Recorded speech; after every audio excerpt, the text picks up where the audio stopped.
ओम गण गणपते नमः। अब अपने सुनते हैं वाल्मीकि रामायण बालकांड का 43वां सर्ग। इसमें अपने सुनेंगे कि भागीरथ ने भगवान भोले शंकर की तपस्या किस प्रकार की और भगवान भोले शंकर ने उसकी तपस्या से प्रसन्न होकर भागीरथ को क्या वरदान दिया। तो श्री राम का आशीर्वाद पाने के लिए श्रद्धा भाव से सुनते रहिए। बोलो सियावर रामचंद्र भगवान की जय हो, हनुमान जी बाबा की जय हो, श्री राम दरबार की जय हो। इस तरह बताते हुए विश्वामित्र जी कहने लगे कि हे दशरथ पुत्र श्री राम, देवादिदेव पितामह के चले जाने पर राजा भागीरथ पृथ्वी पर केवल अंगूठे के अगर भाग को टिकाए हुए खड़े होकर तपस्या करने लगे। इस तरह उन्होंने 1 वर्ष तक भगवान शंकर की कठिन तपस्या की। जैसे ही 1 वर्ष पूरा हुआ तो उमावल्लभ भगवान पशुपति ने प्रकट होकर राजा से कहा कि हे भागीरथ, मैं तुम पर बहुत प्रसन्न हूँ। तुम्हारा जो प्रिय कार्य है मैं उसे अवश्य करूँगा। मैं जानता हूँ कि तुम मेरी तपस्या क्यों कर रहे हो।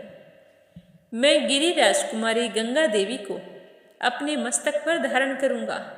तो यह सुनकर राजा भागीरथ बहुत ही प्रसन्न हुए और उन्होंने बारंबार भगवान भोले शंकर का नमस्कार करने लगे। जैसे ही भगवान शंकर की स्वीकृति मिली तो हिमालय की ज्येष्ठ पुत्री गंगा जी, जिनके चरणों में सारा संसार मस्तक झुकाता है, जिसमें स्नान करने से सभी के पाप ताप नष्ट हो जाते हैं, उसी गंगा जी ने अपना बहुत बड़ा रूप धारण किया और अपने वेग को दुस्सह बनाकर आकाश से भगवान शंकर के शोभायमान मस्तक पर आ गिरी।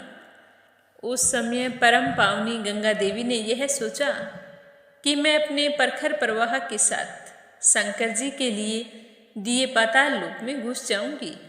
लेकिन जब इस बात का पता भगवान भोले शंकर को लगा तो वो कुपित हो उठे और उन्होंने उसी समय गंगा को अदृश्य कर देने का विचार किया। तो पुण्य स्वरूपा गंगा भगवान रुद्र के पवित्र मस्तक पर गिरी। उनका वह मस्तक जटामंडल रूपी गुफा से सुशोभित होकर हिमालय के समान जान पड़ता था। उस पर गिरकर विशेष प्रयत्न करने के बाद भी वो पृथ्वी पर नहीं जा सकी। तो इस तरह गंगा जी बहुत ही परेशान हो गई। शिव जी के जटा जाल में उलझकर किनारे आकर भी गंगा देवी वहां से निकलने का मार्ग नहीं पा सकी और बहुत वर्षों तक उस जटा जूट में ही भटकती रही। भागीरथ ने देखा कि गंगा जी भगवान शंकर के जटामंडल में अदृश्य हो गई हैं, तो वे बहुत ही निराश हुए, पर उन्होंने हार नहीं मानी। वे फिर से भारी तपस्या में लग गए और फिर भागीरथ ने कठिन तपस्या करके भगवान भोले शंकर को फिर से खुश किया। तब महादेव जी ने गंगा जी को बिंदु सरोवर में ले जाकर छोड़ दिया। वहां पर छूटते ही गंगा जी की 7 धाराएं हो गई। हल्दिनी, पावनी, नालिनी, ये कल्याण में जल से सुशोभित गंगा की 3 मंगलमयी धाराएं पूर्व दिशा की ओर चली गई। सुचक्षु, सीता और महानदी सिंधु, ये 3 शुभ धाराएं पश्चिम दिशा की ओर प्रवाहित हुई। उन 6 की अपेक्षा जो 7वीं धारा थी वह महाराज भागीरथ के पीछे पीछे चलने लगी। महातेजस्वी राजा भागीरथ भी दिव्य रथ पर आरूढ़ होकर आगे आगे चल पड़े। गंगा जी भी उनके पथ का अनुसरण करने लगी। इस प्रकार वे आकाश से भगवान शंकर के मस्तक पर और वहां से इस पृथ्वी पर आ गई। गंगा जी की वह जल राशि महान कलकल नाद के साथ तीव्र गति से प्रवाहित हुई।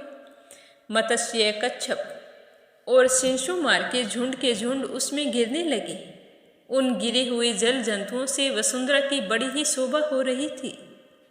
उसके बाद देवता, ऋषि, गंधर्व, यक्ष और सिद्धगण नगर के समान आकार वाले विमानों, घोड़ों तथा गजराजाओं पर बैठकर आकाश से पृथ्वी पर गई हुई गंगा जी की शोभा को निहारने लगे और निहार कर उन्हें बड़ा ही आनंद महसूस हो रहा था। देवता लोग आश्चर्यचकित होकर वहां खड़े थे।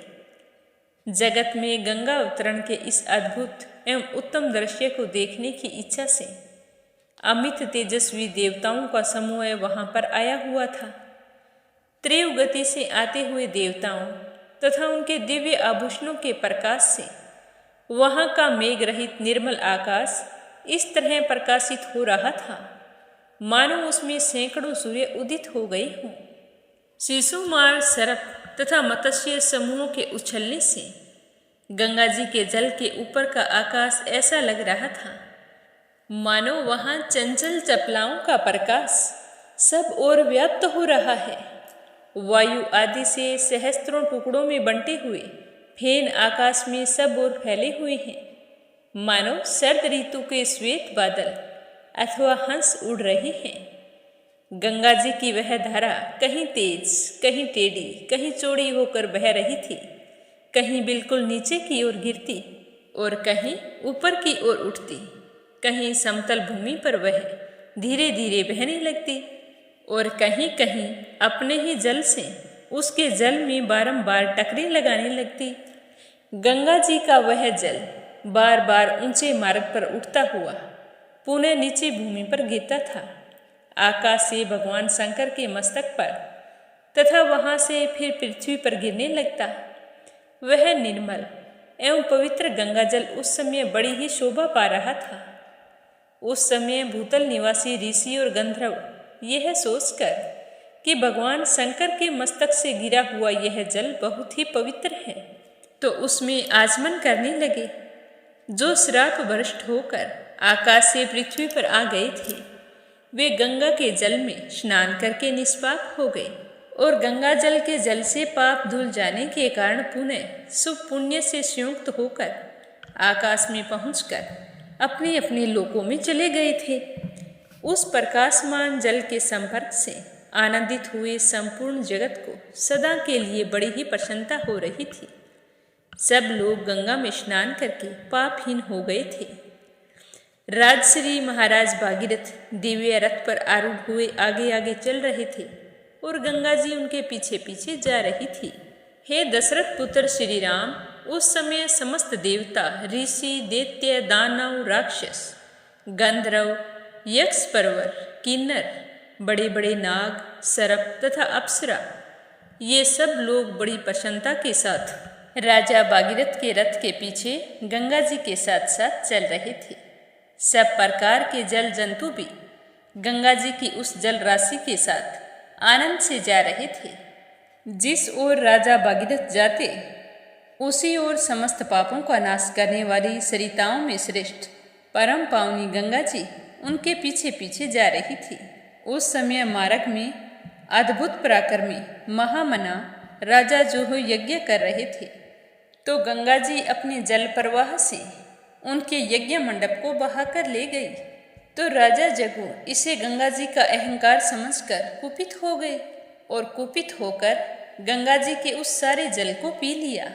यह देखकर सारे हैरान हो गए।